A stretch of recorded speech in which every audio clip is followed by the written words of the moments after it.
Merci à vous qui nous rejoignez évidemment sur Espace. Merci de votre fidélité. Continuez à réagir, mesdames et messieurs, sous le coup de 11h. Elsa Toussané nous rejoindra encore une fois de plus dans cette émission pour lire quelques réactions. On parlera politique, secteur primaire, les défis évidemment. Chaque semaine, on essaye en tout cas de nous intéresser à un secteur. Et cette semaine carrément, on parlera de vous, agriculteurs. Pour nous, c'est très important de vous écouter et surtout de faire face à vos problèmes, à vos préoccupations. C'est très important. Jacques, on continue le débat avant d'évoquer d'autres sujets évidemment. Complément d'information en ce qui concerne ce dialogue interguinéen. Comment sortir de l'impasse? C'est la grosse question qu'on pose ce matin. Oui, la grosse question, parce que moi je disais il faut que les forces vives précisent un peu leurs revendications, qu'on sache effectivement autour de la table on va parler de quoi. On va parler de quoi? Parce que ça encore, on est en train de dire sont des revendications préalables. Il faut les satisfaire. Après, on vient discuter. Et puis, elles ont dit que les discussions qui ont eu lieu récemment entre les coalitions politiques et puis les coalitions de la société civile qu'on juge assez proches du CNRD n'ont pas pris en compte les points réels qui sont nécessaires pour aller vers le retour à l'ordre constitutionnel. Mais chez eux, quelles sont les revendications essentielles? Moi, j'ai envie de comprendre. Parce que tout ce que j'entends là, on peut ramener ça à des personnes physiques. On peut ramener la question judiciaire à des personnes qui sont jugées, donc qui sont poursuivies. On peut ramener la question des maisons récupérées à des personnes physiques, donc des citoyens guinéens qui ont été dépossédés de leurs biens.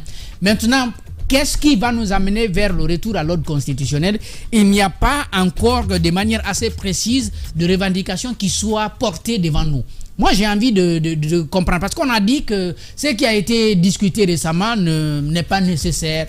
Ça n'a pas pris en compte les points essentiels. Parce que là, on a discuté quand même de la façon dont on doit s'organiser pour le retour à l'ordre constitutionnel, même si on a beaucoup d'autres points qui ont été aussi mis en avant.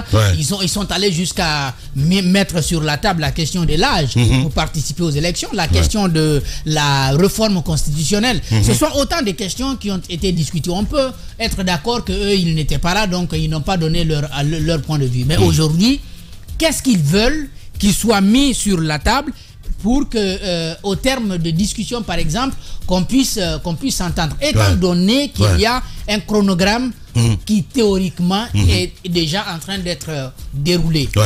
Il faut noter, et là je suis d'accord avec Roby là-dessus, que dans la pratique, il n'y a pas d'action véritable de la part du ministère de l'administration du territoire et de la décentralisation qui puisse indiquer qu'on est en train de travailler pour le retour à l'ordre constitutionnel. Parce que dans le chronogramme, si bien entendu on est d'accord que c'est ce chronogramme-là qui est pris en compte, il y a des activités qui ont été programmées. Après, voilà. Il y a des activités pour 12 mois. J'ai envie de dire, il y a un débat de personnes. La semaine dernière, on l'évoquait dans cette émission par rapport au ministre Condé, entre autres, évidemment, parce que ça aussi, je veux dire, par rapport à l'interlocuteur, il faut quand même qu'il y ait cette confiance quelque part, mon cher Jacques Léwalino. Il y a la question de la confiance, là, je n'arrête pas de le dire. Et je crois qu'on peut bien comprendre que finalement, ce ne soit pas lui qui soit au devant de la scène, que ce soit le Premier ministre qui soit là avec les religieux. Et ça, c'est une faiblesse pour un gouvernement qui ne peut pas compter sur son ministre de l'administration du territoire et de la décentralisation. Ce que je note en termes d'action concrète,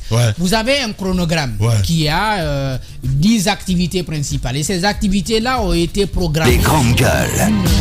Il y a des activités de 24 mois, il y a des activités de 12 mois. Comme activité de 12 mois, je pense par exemple à la rédaction de la Constitution, donc au travail constitutionnel. De ce côté, le CNT nous a servi un symposium. Après, il devrait y avoir le débat constitutionnel qui n'est pas encore programmé. Et puis derrière, on peut s'attendre au travail de rédaction proprement dit et qui va déboucher sur quelque chose. Mais tout ce travail est adossé à un travail préalable. C'est le recensement pour l'établissement du fichier d'état civil. Et ce travail revient au ministre de l'administration du territoire et de la décentralisation.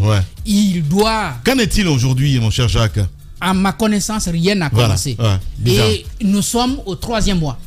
Nous sommes au 3e mois. Nous sommes au mois de mars. Si on est d'accord que la transition a démarré en janvier, c'est bien cela, évidemment. Comme Doumbouya l'a dit, pour une transition qui est censée durer 24 mois, nous sommes déjà en retard de 2 mois, donc près de 3 mois. Près de 3 mois, on n'a aucune idée sur ce qui est en train d'être fait par le ministre de l'administration du territoire pour nous doter d'un fichier d'état civil. Dans quel fichier on va sortir le fichier électoral? Bien. Ça, c'est une question fondamentale. Des questions dont on n'aura pas de réponse pour l'instant. Je ne comprends pas. On peut déjà voir ce qui se décide. On ne peut pas entamer sans qu'on soit informé quand même, mon cher ami. Évidemment. Voilà. Mais ce que je vois de venir, c'est que finalement, on va mettre le recensement, ce recensement-là de côté pour aller vers le recensement auquel on est habitué, le recensement électoral tout simplement. Je comprends très bien. Jusqu'à preuve du contraire. On a voulu cette fois... Le bénéfice du doute, Doumbouya l'a dit récemment au Conseil des ministres, 2 ans pas plus. Il l'a dit. 2 ans pas plus. Voilà. Justement, c'est pourquoi j'ai dit, si on veut aller avec le chronogramme tel qu'il a été décidé au préalable, soit on compresse les délais, parce que je crois l'activité était censée prendre 24 mois, le recensement pour l'établir, le recensement administratif est censé prendre 24 mois. Et là, nous sommes en retard de 3 mois déjà, ce qui veut dire on ne peut pas y aller. Donc, ce qui est possible, soit on compresse les délais, ou on met de côté le recensement administratif, on va avec le traditionnel recensement électoral tout simplement, et en ce moment, on prendra en compte ceux qui ont l'âge de voter pour les recenser, ce qui évidemment nous maintient au même niveau. Parce que le recensement administratif, les grandes gueules, les années à venir, de venir tout simplement extraire le fichier électoral, et puis ceux qui ont l'âge et puis ceux qui n'ont pas l'âge, on les laissait et puis on continue. Dans un instant, on va écouter d'ailleurs Elhadj Mamadou Sylla qui va intervenir sur notre antenne. Allez-y, mon cher Tamba. Alors, sur la question du recensement, sur la question du chronogramme plus largement, Lamine, vous avez vu qu'il y a un comité de suivi qui a été institué par décret du président de la République, un comité de suivi qui, faut-il encore le rappeler, est un autre brandon de discorde entre le CNRD, le gouvernement et les acteurs politiques et sociaux en face. Parce que les éléments devant faire partie de ce comité-là ont été royalement ignorés. Et ce serait encore l'œuvre du ministre, ce serait l'œuvre du ministre Maury Condé, qui aurait donc fait une proposition qui arrive de manière totalement contraire à celle qui avait été envisagée au départ. Parce que à la base, ceux qui dirigent la transition, c'est le CNRD, c'est le gouvernement. Ce sont eux qui animent cette transition-là. Mais ce qui est fait à travers ce décret, c'est de demander à nouveau au gouvernement de se suivre lui-même, de s'évaluer lui-même, de s'apprécier lui-même. Donc, d'apprécier la mesure de l'évolution des différentes activités inscrites au chronogramme, de formuler un jugement là-dessus, et c'est sur cette base que la suite de la transition est en train de se mener. Ça n'a pas de sens que d'être celui qui agit et d'être également celui qui se corrige, qui s'évalue. Ça n'a pas de sens. Je ne sais pas comment on a fait prendre cette décision-là à Monsieur le Président de la République. Je pose une question. Ça, par exemple, ça doit être un élément de revendication. De la part des forces vives, ça doit être un élément de revendication, ça. Non, mais ils n'ont pas participé au dialogue. Eux, ils ne sont pas partie prenante des conclusions de ce dialogue. En fait, mais les débats tourneront j'apporte en fait ma lecture sur ceux qui auraient par exemple dû faire l'objet de revendications. Parce que c'est sur cette base, Lamine, qu'on va dire, sur ce volet, on est en retard. Il faut aller un peu plus vite. Je vois. Mais quand il y a on ne peut pas s'autocontrôler, je comprends très bien ce que tu veux dire. C'est quand même... Il y a des revendications plus fondées.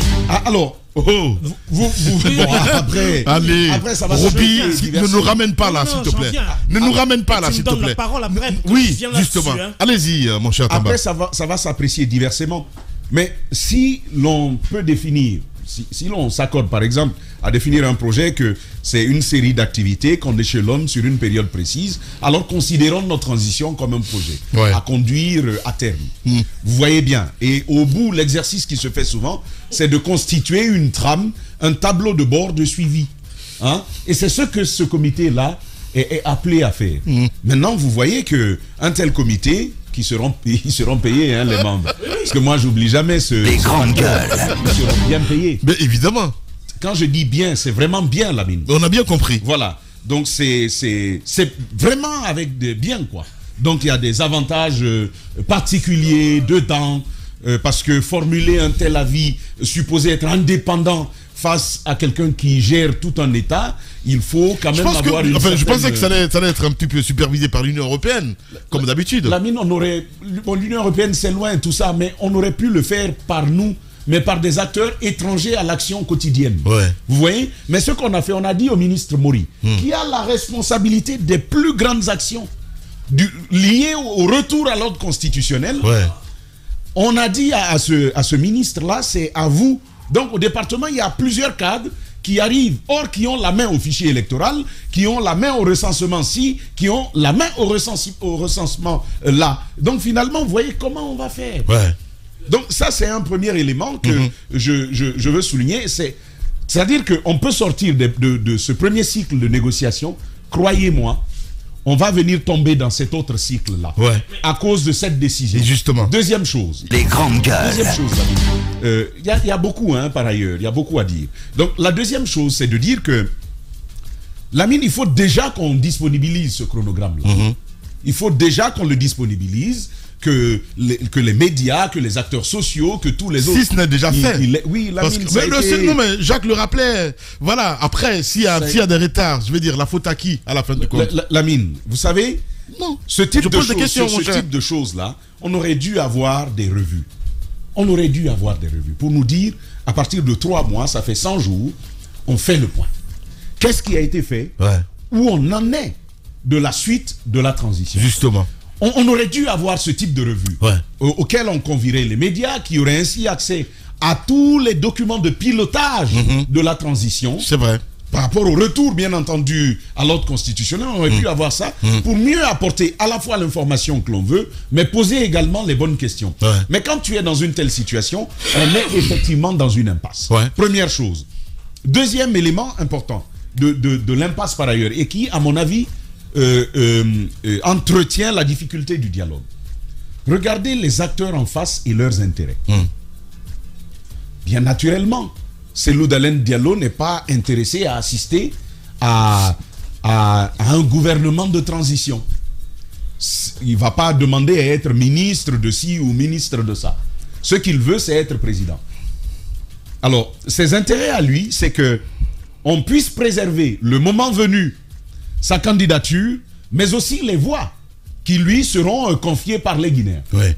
Voici sa préoccupation. Bon, maintenant à côté de lui, vous avez beaucoup d'acteurs, je vais vous dire la vérité. Vous avez beaucoup d'acteurs, non, maintenant c'est un autre truc que je vais dire. Tu reviens encore. Vous avez beaucoup d'acteurs, eux, Lamine, élection présidentielle, c'est pas leur problème. Eux, c'est comment entrer au gouvernement. Ou bien avoir un petit poste de directeur quelque part. C'est ça une transition. Pas que les acteurs d'ailleurs, hein, mon cher ami, même les acteurs de la société civile. Mais oui, mais mon cher ami. On parle des politiques. La société civile, Ouais. la société civile nous crée moins de problèmes. Là, on parle en train de... On avait beaucoup d'acteurs quand même, mon cher ami. Voilà. La société civile nous crée moins de problèmes. Même le FNDC dont on parle, s'il n'y avait pas les acteurs politiques derrière, ça aurait jamais été la même mobilisation. Il y a des gens qui cherchent des tremplins, Tamba. Ça, c'est important de le rappeler. Voilà. On a vu le KNOSK. Hein? On va pas revenir refaire l'histoire quand même, mon cher ami. Voilà. Non. On se comprend. Si, on se comprend. Je sais qu'il y a des acteurs de la société civile qui veulent y être. Ouais. Je ne parle pas d'eux. Ouais. Là, vu que la crise... Ah ben oui, c'est la vérité. La crise est politique. Mais quand il dit, il y a des acteurs, des acteurs politiques qui veulent juste rentrer dans le gouvernement, il ne faut pas s'arrêter que là, mon cher ami. Il y a les acteurs de la société civile qui ne cherchent qu'à rentrer aussi dans le gouvernement. En fait, on est d'accord. Oui. Mais comme je ne veux pas mélanger, ne pas diluer mon propos, permets, s'il te plaît. Il ne faut pas lui en vouloir le changement de climat. Permets, je veux rester aux acteurs politiques. Parce que là, ce sont des enjeux et des intérêts politiques qui sont en jeu. Bon, d'accord. Ouais. On va le prendre et on revient, mon cher Tamba, parce que c'est très important ce qu'il te dit ce matin. Et là, Mamadou Sylla est en direct ce matin chez les GG, mon cher Guiba Milimono. Les grandes gueules. Oui, et là, Monsieur le Président, bonjour. Bonjour. Merci de nous rejoindre dans cette émission. Alors, vous avez sorti un ouvrage Dans cet ouvrage, vous passez en revue d'abord vous parlez de Fonike Mengue, votre conception un peu de pouvoir et tout. Dites-nous, qu'est-ce qui vous a amené à aller vers l'écriture? Est-ce que vous dites le temps est venu de faire un témoignage, de laisser quelque chose aux générations futures? Oui, le grand temps, vous savez, il faut faire des choses à temps. Il ne faut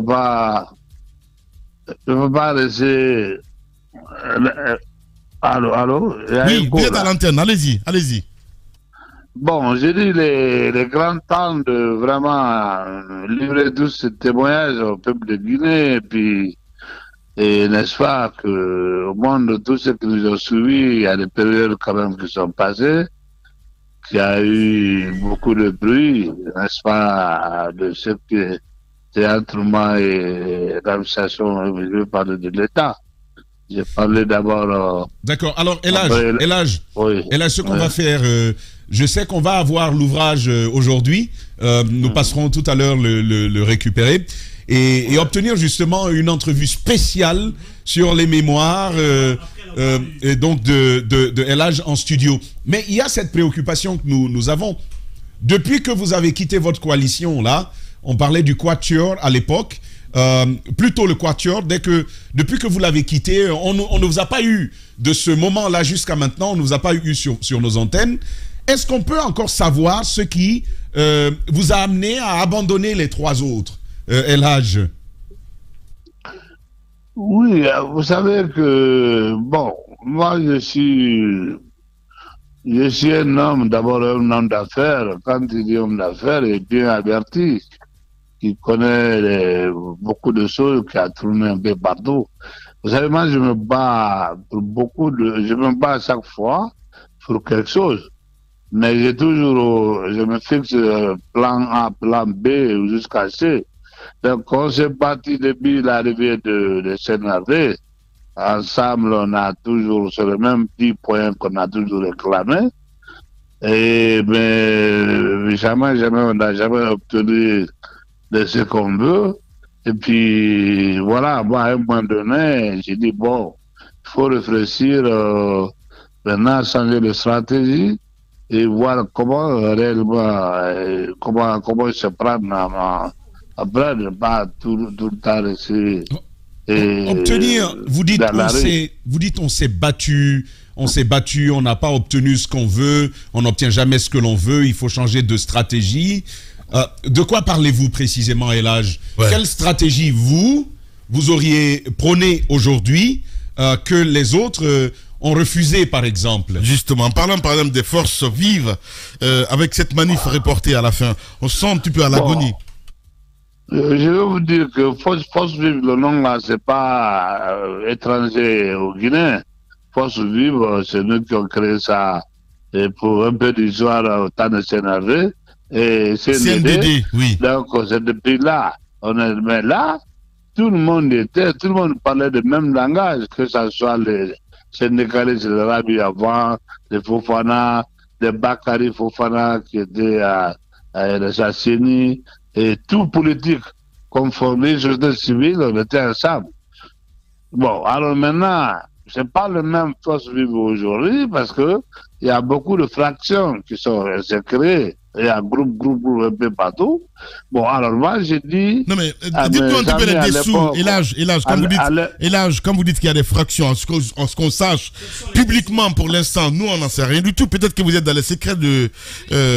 Vous avez dit quelque chose, Elhaj. Vous dites que vous avez plusieurs plans. Un plan A, plan B, plan D.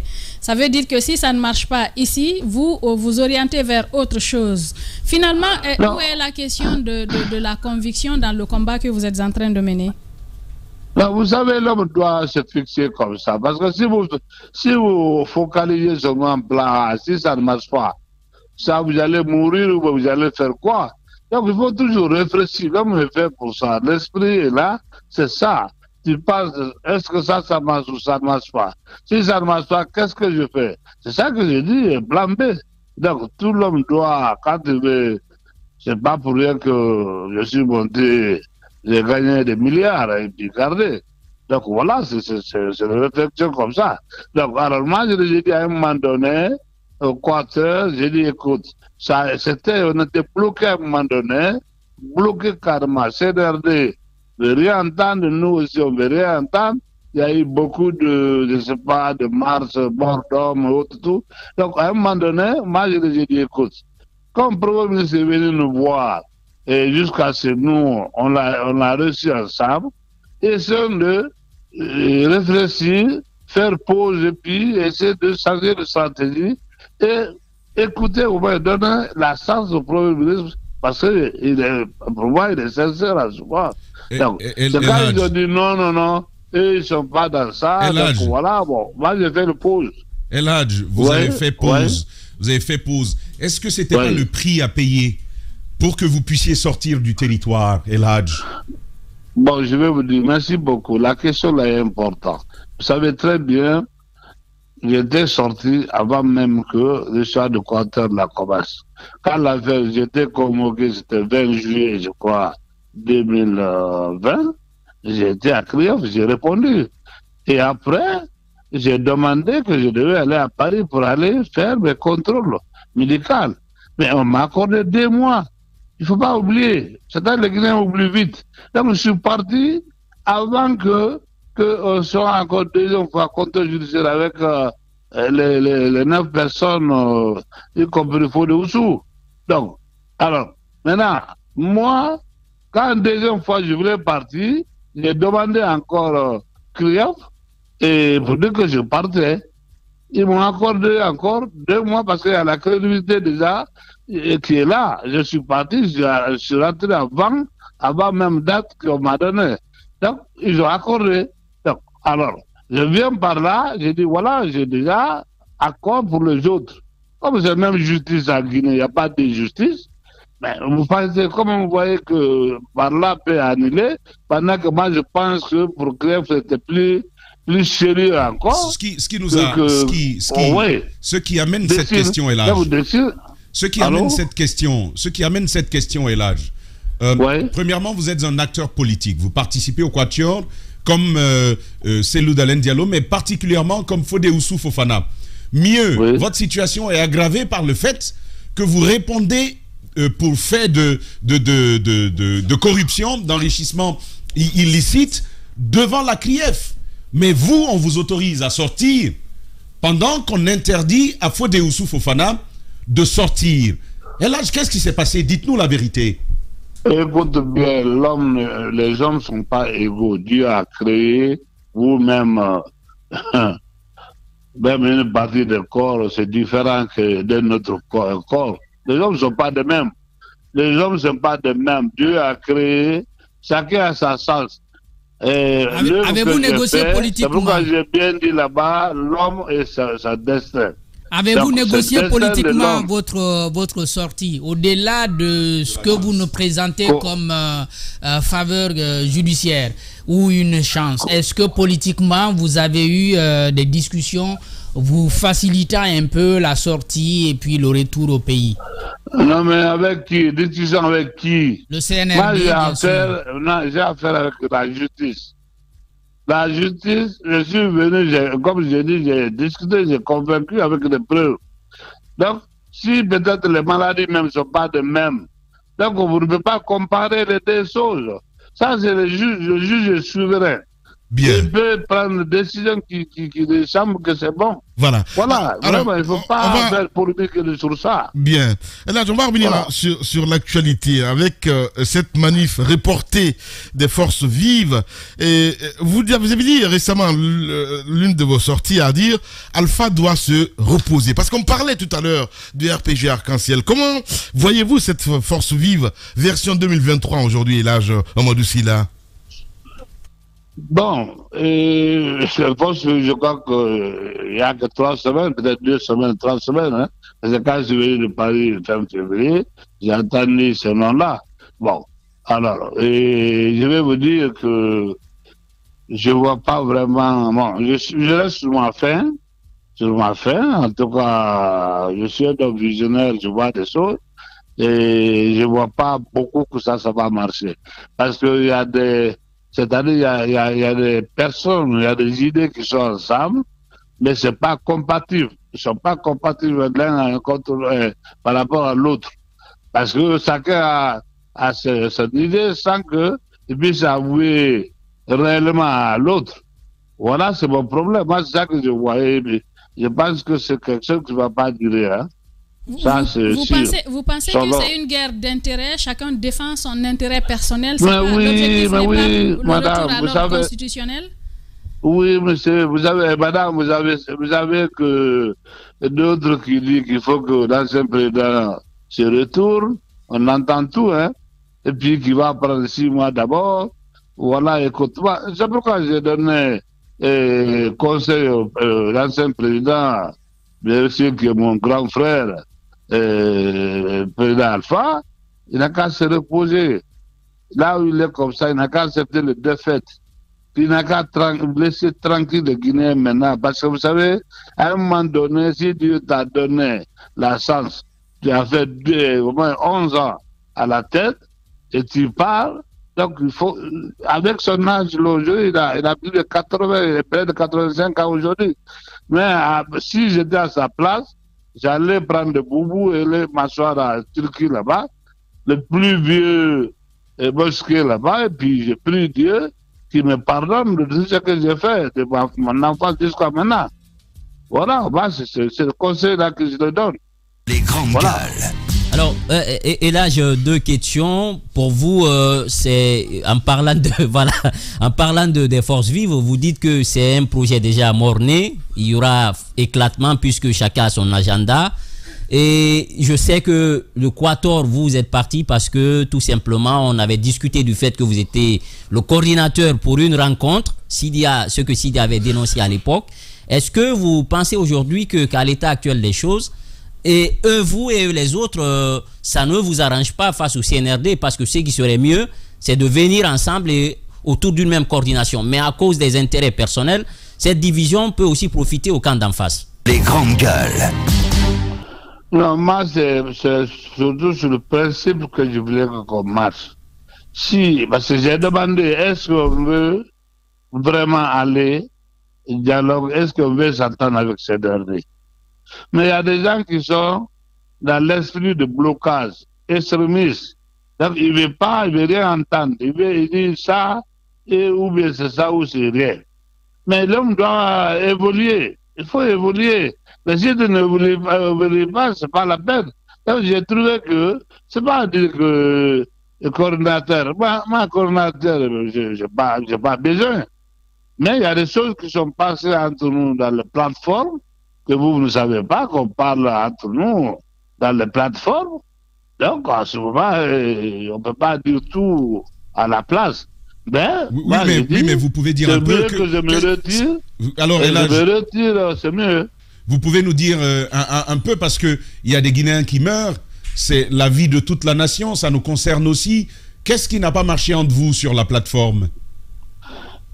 Non, j'ai dit, bon, il y a des...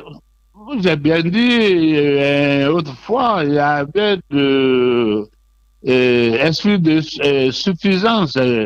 Certains qui, chaque fois qui... Vous parlez de Sidia, hein? Vous parlez de Sidia Touré. Vous savez, soit je suis ancien Premier ministre, voilà et tout.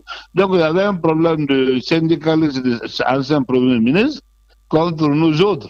Vous voyez? Donc là, on trouve là, que... quand c'est comme ça... Et là, on trouve que vous n'avez pas étudié, c'est ça? Non, mais c'est pas... Bon, on est plus efficace que ceux qui ont fait Sorbonne. Moi, j'ai employé 6 personnes, 6 ministres, anciens ministres ici à ma boîte. Oui, on peut être plus efficace que quelqu'un qui a quitté Harvard ou Sorbonne. Les grandes gueules. Voilà, je pose la question parce que j'entendais un acteur... Voilà. J'entendais un acteur qui disait cela et je m'étonnais que, enfin, je me disais que c'est certainement ceux qui se disaient aussi sur votre plateforme. Non, mais c'est pas, ça n'a jamais été dit. Si l'esprit est là, je ne sais pas. Mais j'ai trouvé que les gens se prenaient des décisions et puis chaque fois qu'il y a réunion, moi je rentre dans ces réunions-là, je trouve que j'ai décidé quelque chose. Or que... C'est pas comme ça se fait. Oui, voilà, vous avez parlé de cette guerre de leadership, bien évidemment. J'ai plutôt l'impression que c'est une guerre d'ego. Mais vous n'êtes plus membre du Quatuor, bien évidemment, il n'existe plus pratiquement. Et puis, vous pensez que les forces vives, c'est une coalition mornée. Est-ce que vous avez décidé de faire cavalier seul ou bien quelle est la position de l'âge Mamadou Sylla aujourd'hui? Écoute, pour le moment, j'ai dit que j'ai pris pause. D'abord, quand j'ai dit pause, je ne suis pas avec eux. Mais aujourd'hui, je suis signataire correct et signataire, n'est-ce pas, de dialogue qui est fini, n'est-ce pas? Et puis aujourd'hui, nos hommes sont en train de passer un peu partout pour vulgariser ce que comme vous savez. Donc c'est tout. Je suis pas les gens qui me traitent aussi ici au camp de CNRD. Moi, je ne peux pas être camp de CNRD. CNRD, c'est Guinéens, ils sont autorités aujourd'hui. Ceux qui sont là aujourd'hui, transitants. Donc on veut que transition finisse. Moi, j'ai peur que le Canadien puisse, n'est-ce pas, il fallait, le Canadien soit glissé après. Donc, voilà, parce qu'on a dit 2 ans. Mais si on n'a pas le moyen de travailler, qu'il n'y a pas de quittine, j'ai peur qu'on puisse dire, ah oui, je n'ai pas pu travailler. C'est ça que... Est-ce que vous pensez à l'état actuel, ces 2 ans-là, on peut les tenir? Parce que pour l'instant, on n'a rien pratiquement. On l'a perdu, on l'a perdu, me signale donc le réalisateur Amadou Sow. Pourquoi pas le rappeler un peu plus tard, voilà, c'est très intéressant. Les recueils, mon cher Tamba. Après, il y avait quand même la question une autre, enfin plutôt 2. Ouais. Alpha, je voulais l'entendre davantage sur le sujet Alpha Condé, parce que il le présente comme quelqu'un de fatigué. Alpha exprime que il a meilleur en bon point aujourd'hui. On le voit avec les gens sur les réseaux sociaux, ce qu'il en dit. Ouais. Il est plutôt prêt à continuer. Et puis lui-même, parce qu'on parle de poursuite fantaisiste, il se désolidarise un peu de ce qui est en train de se faire. Ouais. Pourtant, lui-même a inquiété par la justice guinéenne. Il y a le cas Cellou Dalein Diallo, on a entendu plusieurs fois. Ouais.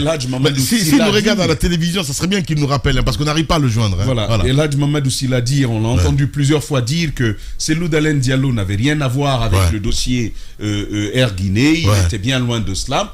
Moi, je souhaitais l'entendre à la fois s'il maintenait, maintenant qu'ils ne sont plus ensemble, s'il maintenait toujours cet avis sur M. Cellou Dalein Diallo. Deuxièmement, est-ce que il est favorable à l'idée de l'abandon des poursuites dites fantaisistes qui pourraient éventuellement lui bénéficier, parce qu'à l'origine, on le sait bien, il s'agit de poursuites contre les acteurs politiques. Ça, c'est également un autre sujet sur lequel Mamadou Sylla peut être entendu. Évidemment, mon cher Stamba. Très rapidement, c'est pour revenir un peu au fameux cadre du dialogue. Vous vous souvenez que le 19 septembre, le président de la République avait pris un décret fixant le cadre du dialogue. Dans son article 2, sous l'égide du Premier ministre, et dans son article 4, on dit bien que le cadre de dialogue va se passer sous l'auspice d'experts nationaux et qui seront choisis sur la base de leur moralité, neutralité et leur expertise. Voilà. Alors, il revient à l'antenne, mon cher Roby, Mamadou Sylla qui donc... Vous n'avez plus l'argent?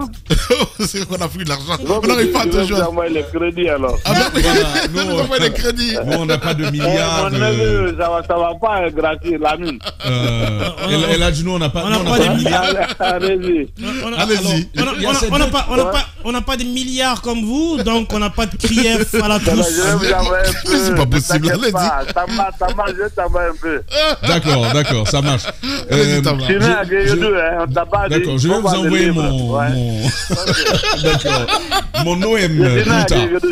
Alors, Eladj, vous avez parlé du professeur Alpha Condé, vous dites qu'il est fatigué, mais Alpha ne dit pas ça. Vous avez suivi les vidéos, il parle à ses militants aujourd'hui. Il est même très très proche des Guinéens. Il pose des questions sur le père, sur la mère, sur les enfants. Comment les gens vont, comment va la Guinée. C'est devenu un président très inquiet pour la situation de la Guinée. Mais vous pensez qu'il devrait se reposer, mettre un gros boubou. D'ailleurs, qu'il ne porte pas souvent de boubou. Je vous pose donc la question. Est-ce que vous pensez vraiment qu'il devrait se reposer maintenant qu'il est plutôt engagé à croiser le fer avec le CNRD? Ça, c'est la première question.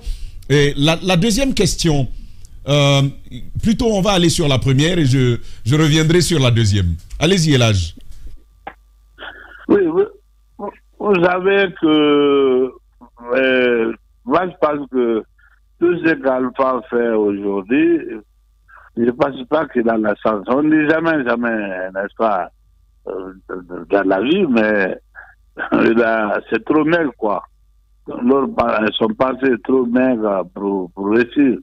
Donc, je crois que vraiment, je crois que, comme on dit en Afrique, le bon pain de l'homme, si Dieu t'a donné jusqu'à ce niveau, plus de 80 ans, je crois qu'il t'a dit d'essayer de demander aussi pour qu'il te pardonne. Donc, je crois que c'est comme ça, je peux le conseiller vraiment. D'accord. C'est un grand frère. D'accord. Maintenant, qui nous laisse quand même, qui laisse la Guinée tranquille. Bon, RPG, c'est un parti. Bon, d'autres personnes peuvent sortir pour combattre ou continuer à combattre leurs idées. Elhadj, ça fait 2 fois que vous dites qu'il n'a qu'à laisser la Guinée tranquille. Est-ce qu'il est dangereux pour la Guinée? Qu'est-ce que vous craignez? Ce que je crains? Oui. Vous savez, il y a une expérience de plus de 24 ans de pouvoir de compter. Je crois que monsieur le professeur Alpha a été il nous a beaucoup fatigués, c'est vrai. Il nous a beaucoup fatigués, extérieur, donc, et lui-même il a dit qu'il était derrière même les rébellions, hein, à un moment donné. Qui l'a dit? Qui l'a dit? Si Alpha, quand Alpha est nouvellement venu, il a dit. Ça soit qu'on a dit, bon, de ne pas parler, parce qu'il ne sait pas parler de tout bien. Il parle mal et il ne peut pas parler de bien. C'est ça se défaut un peu aussi. Donc Alpha était derrière la rébellion de 2000. À ce moment, bon, attends, il m'a dit aussi, et face à face, je ne paye pas ton argent parce que tu as dépensé pour les militaires, pour m'empêcher de venir prendre le pouvoir. Et il a dit à Guinée.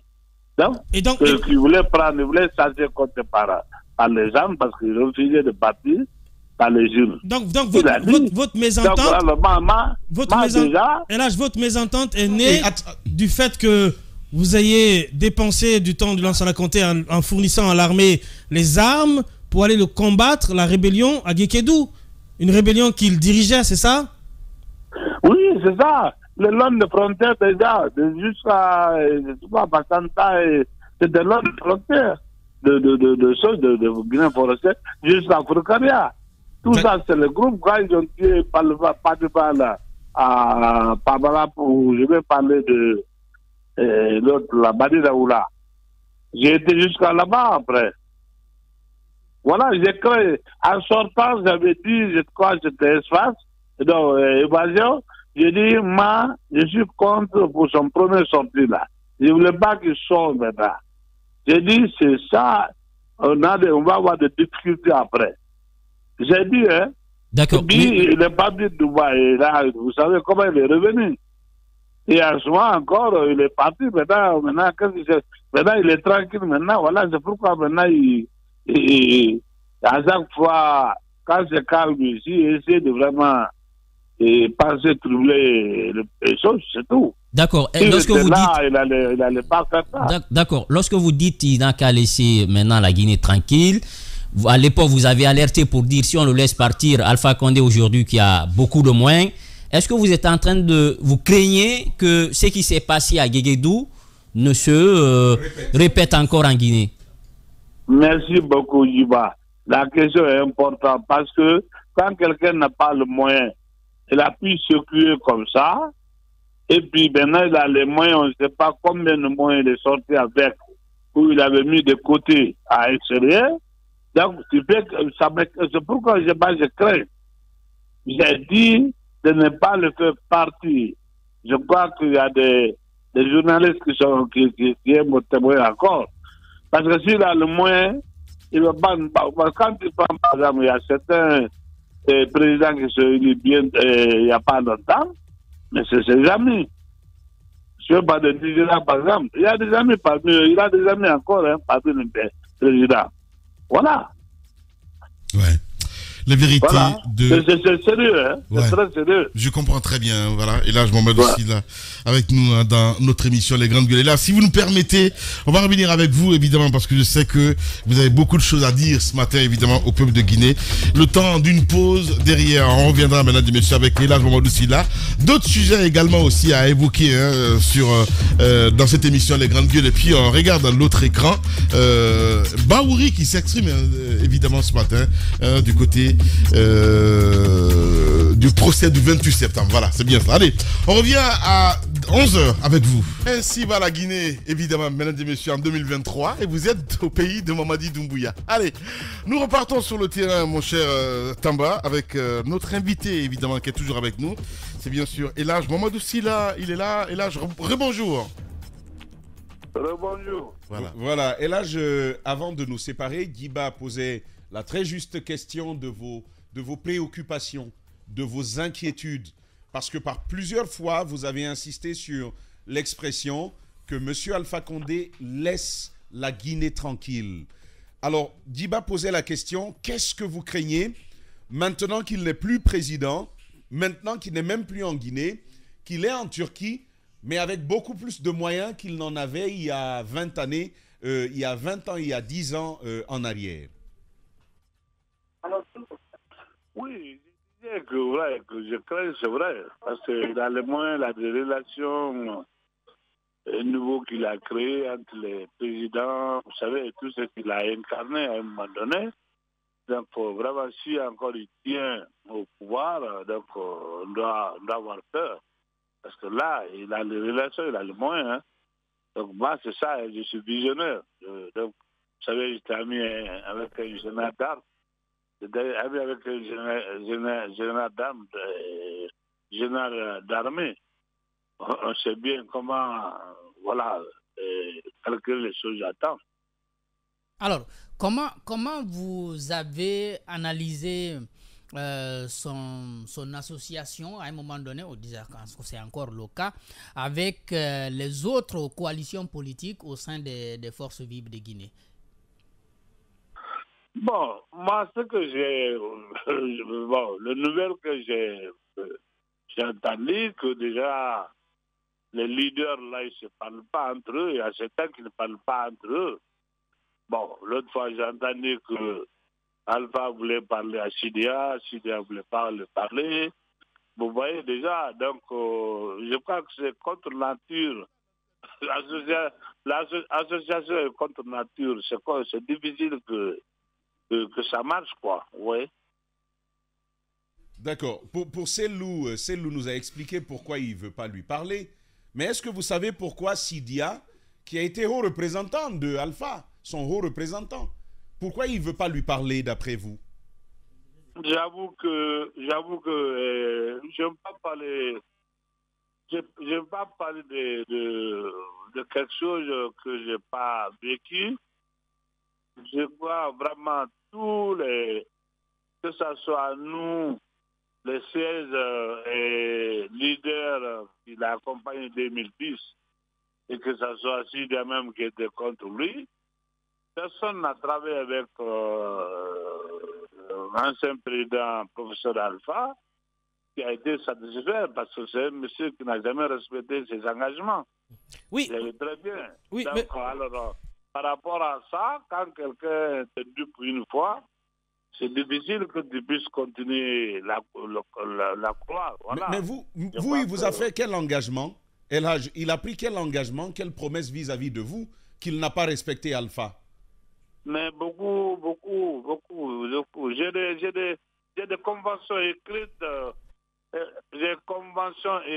J'étais le vice-président chargé de basse-côte quand on faisait, n'est-ce pas, l'élection de 2010. Je sais la convention qu'on a signée par rapport au gouvernement, par rapport à tout secteur privé. Moi, j'ai encore le papier, mais je ne l'ai jamais sorti. Parce que je suis quelqu'un, bon, Dieu, je remercie d'ailleurs, comme il me donne le moyen de me souffrir. Donc, je ne veux pas faire de bagarre pour quelque chose quand c'est moi. Il vous a promis quoi? Le peuple guinéen. Vous vous êtes entendu sur quoi? Il vous a promis quoi? Des marchés, de l'argent, des postes? Qu'est-ce qu'il a promis, Alpha, et qu'il n'a pas respecté? Non, bon, certaines choses, je garde ça à moi. Le moment venu, je crois que chaque chose a son temps. Le moment venu, vous allez savoir. Monsieur Mamadou Sylla, pour la maltraitance que Cellou Dalein Diallo a vécue sous Alpha Condé et de même pour Sidya Touré, vous auriez mal vu qu'il y ait une espèce d'alliance entre les trios? Vous auriez mal vu que Cellou Dalein se rapproche de Alpha pour un objectif politique? Vous savez, président Cellou, bon, bien sûr qu'un ami, c'est daté depuis 11 ans de son pouvoir. Il a fait 11 ans qu'il a fait dans le gouvernement de Conté, on est tous dans la grande cour.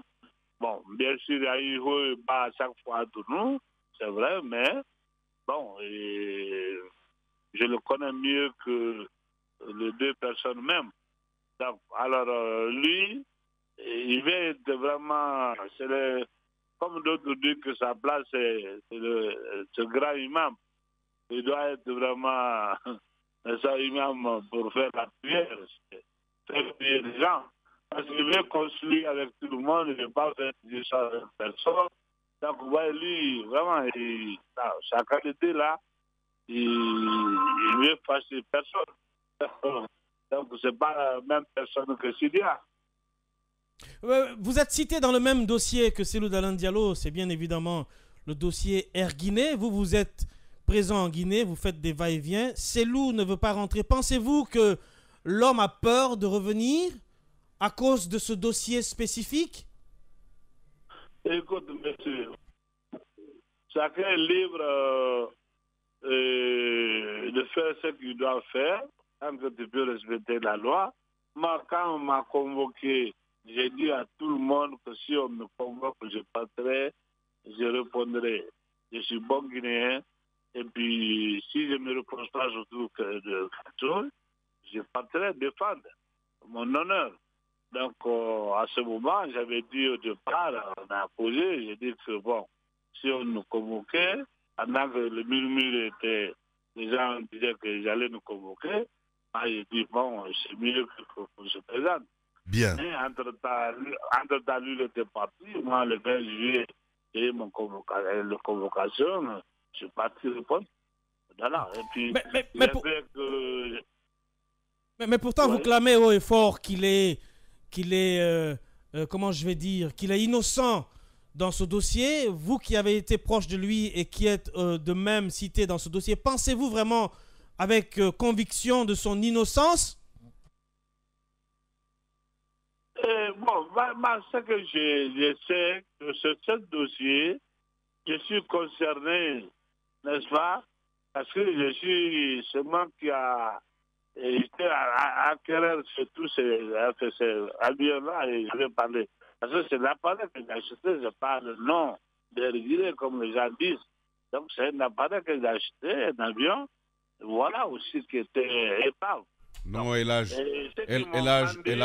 les Guinéens se rappellent de ce que vous avez dit. Vous avez dit que Cellou était loin de ce dossier de Air Guinée. Les grandes gueules. Est-ce que c'est des propos qu'aujourd'hui vous maintenez, maintenant que vous n'êtes plus amis?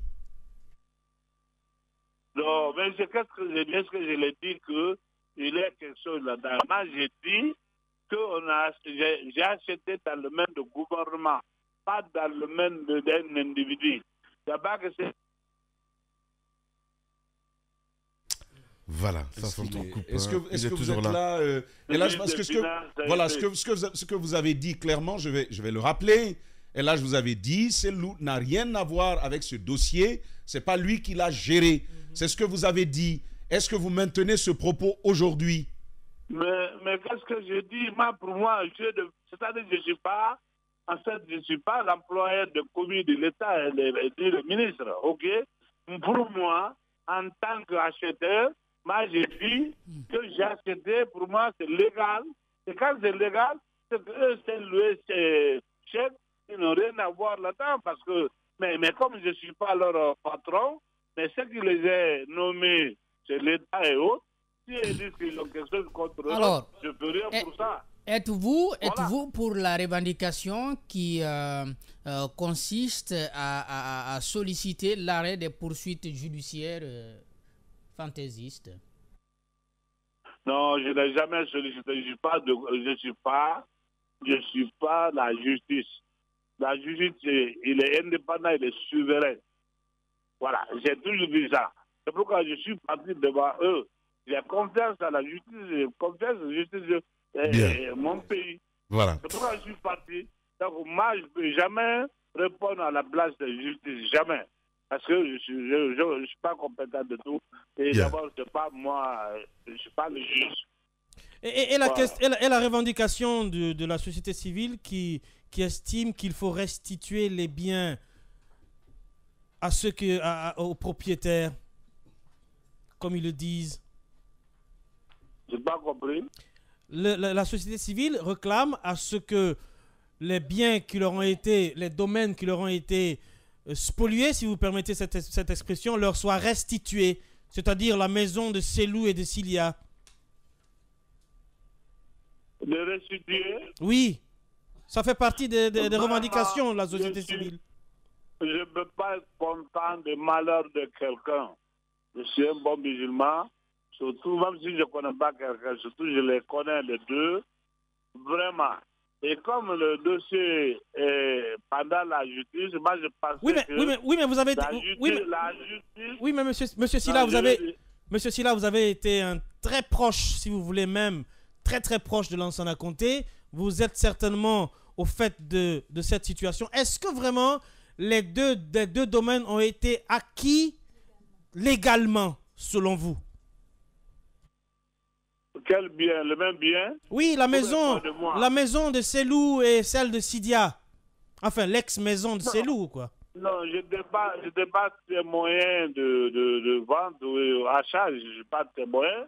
Mais en tout cas, le document que Selou a montré, et il y a des documents, n'est-ce pas, bien sûr, de décret dessus, et voilà, tout le versement, il m'a montré. Bien. Donc, alors, je ne peux pas témoigner, et je ne suis pas là quand il y a toute cette conversation est passée entre moi, comment ça a été fait. Mais voilà. Quand même, il y a des documents qui prouvent que c'est à son nom. Voilà. Donc, mais, comme le dossier est pendant la justice, je crois que quand même, la justice doit se prononcer vraiment de la chose. Même si on a cassé la maison, je pense qu'on peut le recasser quelque part ou il donne le même valeur que quelque part. L'État a beaucoup de terrain aujourd'hui. Bien. Alors, depuis quel moment vous avez parlé avec Alpha Condé? Est-ce qu'il vous a contacté depuis qu'il est parti en Turquie et là, Mamadou Silla? À quel moment? Est-ce que ces derniers temps, Alpha Condé vous a contacté par téléphone? Je n'ai pas compris. Est-ce qu'Alpha Condé vous a téléphoné ces derniers temps? Moi? Oui. Moi, non, il ne peut pas. Ah. Pourquoi? Non, Pourquoi? Non, il ne peut pas. Pourquoi? Je vais te rappeler, c'était dans votre caméra là-bas, quand vous dites oui ou non, qu'est-ce qu'il est, vous savez très bien que j'ai répondu. J'ai dit, c'est un président qui n'a pas d'expérience. C'est ça que je pense, c'est ça que j'ai dit là-bas. Voilà. On n'a pas bien compris. Non, attends. On n'a pas bien compris. Attends, écoute.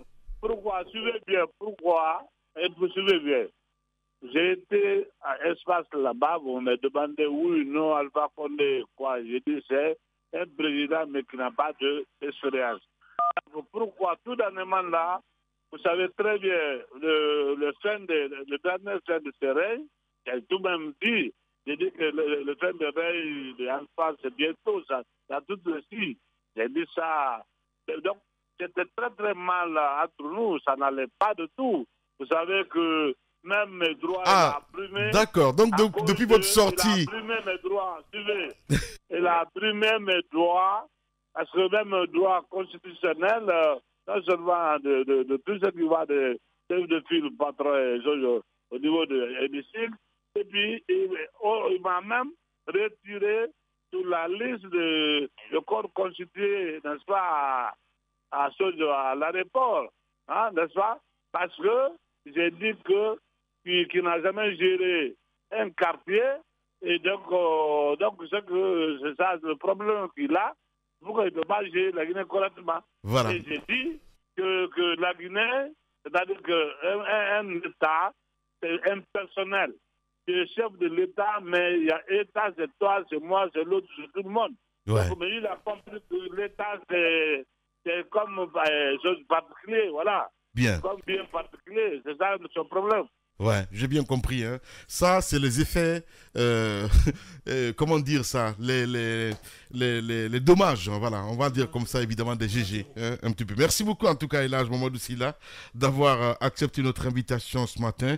Je rappelle aux auditeurs, évidemment, vous témoignez dans ce livre, hein, il faut le rappeler, Elhadj Mamadou Sylla, L'homme et son destin, il témoigne donc pour les 40 ans de politique en Guinée. Merci beaucoup, Elhadj Mamadou Sylla, d'avoir accepté notre invitation ce matin. On va revenir renforcement longuement avec ce bouquin.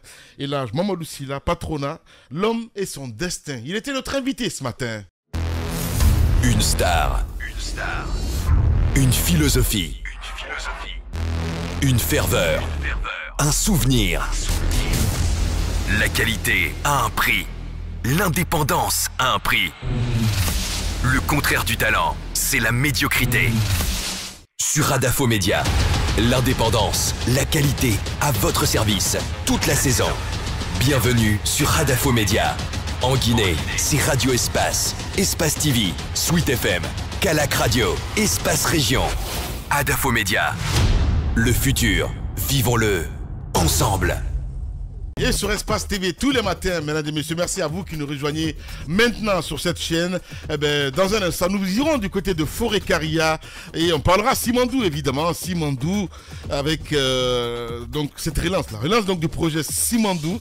Au-delà donc des annonces, des interrogations, on essaie de comprendre ce matin. On a écouté Mamadou Sylla, mon cher. On a écouté Mamadou Sylla, c'est un homme qui prend de plus en plus rarement la parole, mais ce qui reste clair, c'est qu'on est habitué à ce quand il prend la parole, il lâche toujours des bombes. Il est vrai, il lâche toujours des bombes et il est cru, il est pur dans ce qu'il dit, si vous me permettez l'expression.